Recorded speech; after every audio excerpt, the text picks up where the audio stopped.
بسم الله الرحمن الرحيم.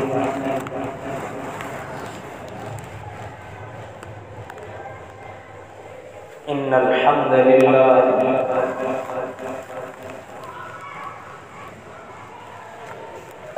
لله وكفى وسلام على عباده الذين اصطفى أما بعد أعوذ بالله من الشيطان الرجيم. بسم الله الرحمن الرحيم. إن الذين آمنوا وعملوا الصالحات سيجعل لهم الرحمن ودا. صدق الله العظيم. وقال النبي صلى الله عليه وسلم: كلمتان حبيبتان إلى الرحمن خفيفتان على اللسان ثقيلتان في الميزان سبحان الله وبحمده سبحان الله العظيم، أو كما قال صلی اللہ علیہ وسلم. بزرگوں اور عزیز دوستو، اللہ تبارک و تعالی نے ہم لوگوں کو ایمان کی دولت سے نوازا ہے.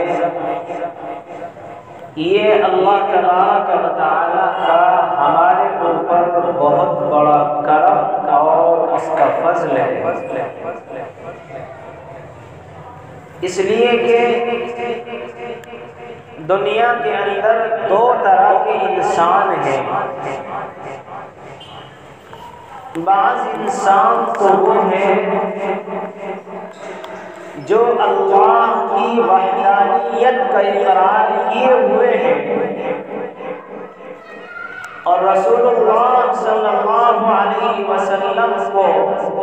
آخری نبی مانتے ہیں. تو یہ جو لوگ ہیں ان کو ایمان والا کہا جاتا ہے. اسی طرح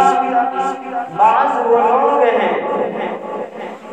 جو اللہ کی ذات کے بھی منکر ہیں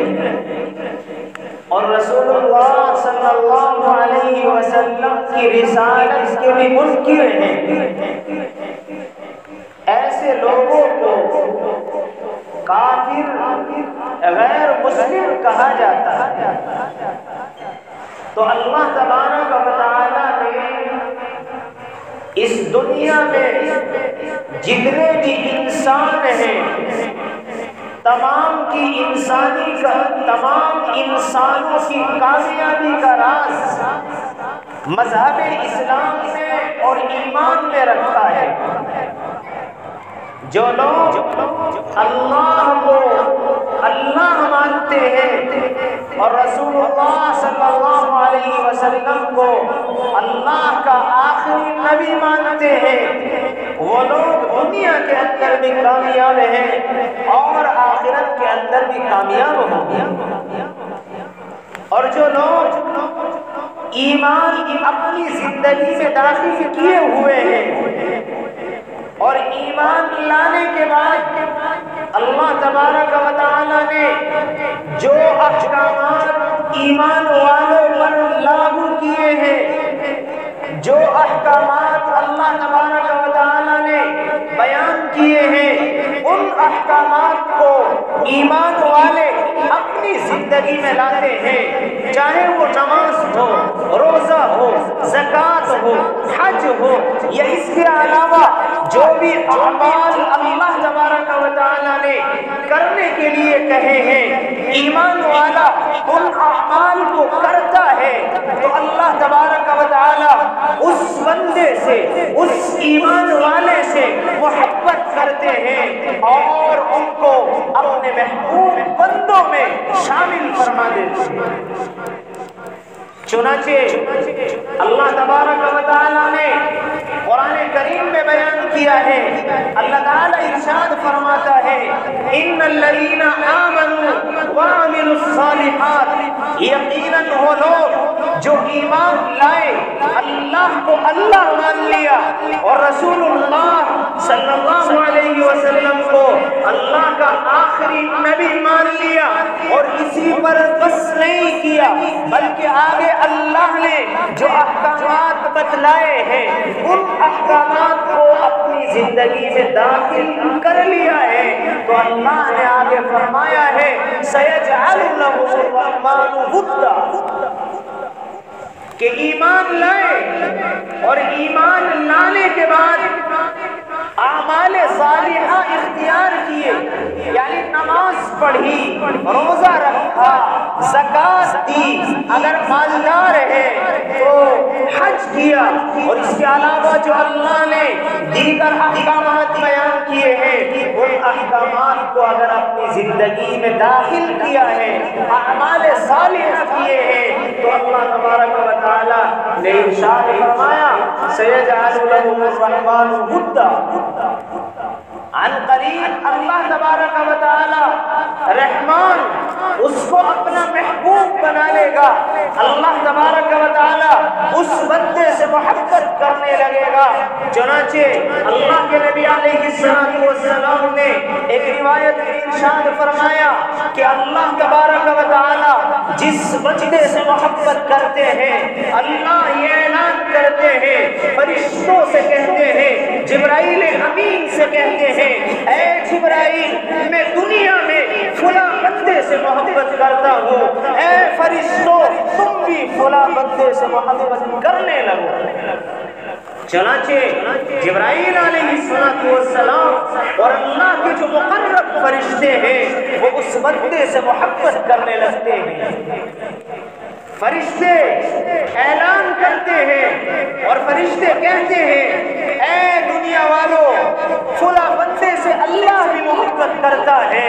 فرشتے بھی محبت کرتے ہیں، تم بھی اس بندے سے محبت کرنے لگو۔ چنانچہ جب فرشتے دنیا میں اعلان کرتے ہیں تو دنیا میں بسنے والا چاہے انسان ہو چاہے چرند اور پرند ہو وہ بھی اس بندے سے محبت کرنے لگتے ہیں۔ آپ نے دیکھا ہوگا بزرگان دین جو ہیں، جو اسلام کی تعلیمات کو اپنی زندگی میں لیے ہوئے ہیں، جو اللہ کے نیک بندے ہیں، جو علماء ہیں، ان سے لوگ جو محبت کرتے ہیں اس کا نتیجہ یہی ہوتا ہے کہ اللہ ان سے محبت کرتا ہے، فرشتے ان سے محبت کرتے ہیں اور فرشتے اعلان کرتے ہیں، پھر دنیا کا ہر انسان ان بزرگان دین سے محبت کرنے لگتا ہے۔ تو یہ اللہ نے بیان کیا ہے کہ مسلمانوں دو کام کر لو، ایک تو کام یہ ہے کہ اپنی زندگی میں ایمان کو داخل کر لو، اسلام کی پابندی اور اسلام کے احکامات کو اپنی زندگی میں لے آؤ، اور دوسرا اللہ تبارک و تعالیٰ کو ایک مان لو اور رسول اللہ صلی اللہ علیہ وسلم کو اللہ کا آخری پیغمبر مان لو، تو اللہ تبارک و تعالیٰ تمہیں دنیا میں اپنا محبوب بنا لے گا، اللہ دنیا میں محبت کرنے لگے گا۔ اور ایک دوسری آیت میں ارشاد فرمایا جو لوگ ایمان لانے کے بعد اعمال صالحہ کرتے ہیں، دوسری آیت میں اللہ تبارک و تعالیٰ نے ارشاد فرمایا من عمل صالحا من ذکر او انثى وهو مؤمن فلنحيينه حیاتا طیبہ، کہ جو انسان نیک اعمال کرتا ہے چاہے وہ مرد ہو یا عورت، اس کی زندگی میں اعمال صالحہ ہیں، وہ اعمال صالحہ کو کرتا ہے، تو اللہ نے فرمایا فَلَنُحْيِيَنَّهُ حَيَاةً طَيِّبَةً، کہ ہم اس کو سکون کی زندگی عطا فرمائیں گے، اطمینان کی زندگی عطا فرمائیں گے۔ اے سکون کے متلاشیوں، اگر سکون تلاش کرنا ہے تو سکون ایمان میں ہے، اسلام میں ہے، اعمال صالحہ میں ہے، ان کاموں میں سکون ہے جن کاموں کو کرنے کو اللہ نے کہا ہے۔ اگر سکون ہے تو نماز میں ہے، اگر سکون ہے تو روزہ رکھنے میں ہے، اگر سکون ہے تو زکوٰۃ دینے میں ہے، اگر سکون ہے تو پڑوسیوں کے ساتھ اچھا سلوک کرنے میں ہے، اگر سکون ہے تو رشتہ داروں کے ساتھ اچھا سلوک کرنے میں، اگر سکون ہے تو اسلام میں اور اسلام کی تعلیمات میں ہے۔ آج تو ہر انسان پریشان ہے، ٹینشن کا مریض ہے، ٹینشن میں مبتلا ہے، پریشانیوں میں مبتلا ہے۔ میرے بھائیوں، ہم اعمال صالحہ کریں اور اپنی زندگی کو اللہ کی مرضی اور اس کی منشیات کے مطابق گزاریں۔ ٹینشنوں کا علاج دوائیوں میں نہیں ہے، ٹینشنوں کا علاج میرے بھائیوں ڈاکٹروں کے پاس نہیں ہے، ٹینشنوں کا علاج اللہ کے نبی علیہ الصلوۃ والسلام نے حدیث میں بتلایا ہے، الجھنوں کا علاج اللہ کے نبی نے حدیث میں بتلایا ہے۔ میں تو صرف الفاظ بتلانے والا ہوں۔ نبی علیہ الصلوۃ والسلام نے ایک روایت میں ارشاد فرمایا، من لزم الاستغفار من کل ہم فرجا، کہ جو انسان استغفار کو لازم پکڑ لیتا ہے، اللہ تبارک و تعالیٰ کے سامنے ہر وقت معافی مانگتا رہتا ہے، استغفر اللہ الذی لا الہ الا هو الحی القیوم کو پڑھتا رہتا ہے، اللہ سے ہر وقت توبہ اور استغفار کرتا رہتا ہے۔ تو نبی علیہ الصلوۃ والسلام نے فرمایا اس آدمی کی 3 پریشانی دور ہو جائے گی۔ نبی علیہ الصلوۃ والسلام نے پہلی پریشانی کا حل یہ بتلایا ہے، من لزم الاستغفار من کل ہم فرجا، اللہ تبارک و تعالی اس کی تمام ٹینشنوں کو دور فرما دیں گے، اس کی تمام پریشانیوں کو دور فرما دیں گے، ومن کل ضیق مخرجا، اور اللہ تبارک و تعالی اس کے بڑے بڑے کام آسان کر دیں گے۔ پریشانیوں میں مبتلا ہے، الجھنوں کا شکار ہے، بڑے بڑے کام حل نہیں ہو رہے ہیں، تو نبی علیہ الصلوۃ والسلام نے فرمایا بس استغفار کو لازم پکڑ لو، استغفر اللہ الذی لا الہ الا هو الحی القیوم، استغفر اللہ ربی من کل ذنب واتوب الیہ، یا اے اللہ میری مغفرت فرما دے، میں بڑا گنہگار ہوں۔ اس کو اگر آدمی لازم پکڑ لے تو دوسری چیز نبی علیہ الصلوۃ والسلام نے فرمائی کہ اللہ تعالیٰ بڑی بڑی الجھنوں کو اور بڑے بڑے مشکل کاموں کو حل کر دیں گے۔ اور تیسری چیز نبی علیہ الصلوۃ والسلام نے بیان کی ہے، وَرَزَقَهُ مِنْ حَيْثُ لَا يَحْتَسِبُ، اور اللہ تبارک و تعالی ایسی جگہ سے روزی دیں گے، ایسی جگہ سے رزق کا انتظام فرمائیں گے کہ آدمی سوچ نہیں سکتا۔ کس کی وجہ سے؟ کیا ڈاکٹروں کے پاس جانے کی وجہ سے الجھنیں ختم ہو جائیں گی؟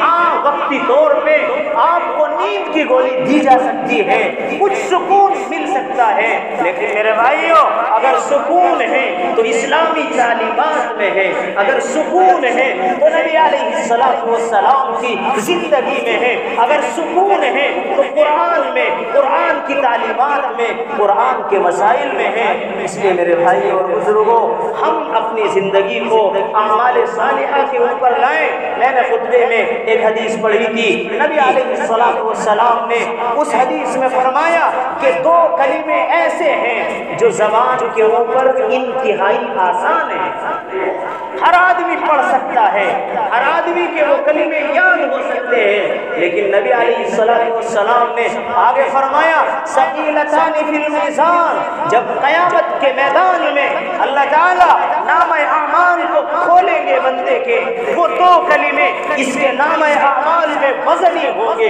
بھاری ہوں گے۔ آپ علیہ الصلوۃ والسلام نے ارشاد فرمایا وہ 2 کلمے سبحان اللہ و بحمدہ سبحان اللہ العظیم، یہ 2 جملے ایسے ہیں کہ اگر انسان ان کو پڑھے گا تو اللہ تبارک و تعالی اس کے نام اعمال میں اضافہ فرماتے رہیں گے۔ اس لیے ہر انسان، ہر مسلمان، جتنے میرے بھائی یہاں ہیں، اس جملے کو لازم پکڑ لو اور ہمیشہ جب بھی موقع ملے دن میں اس جملے کو پڑھتے رہیں، سبحان اللہ و بحمدہ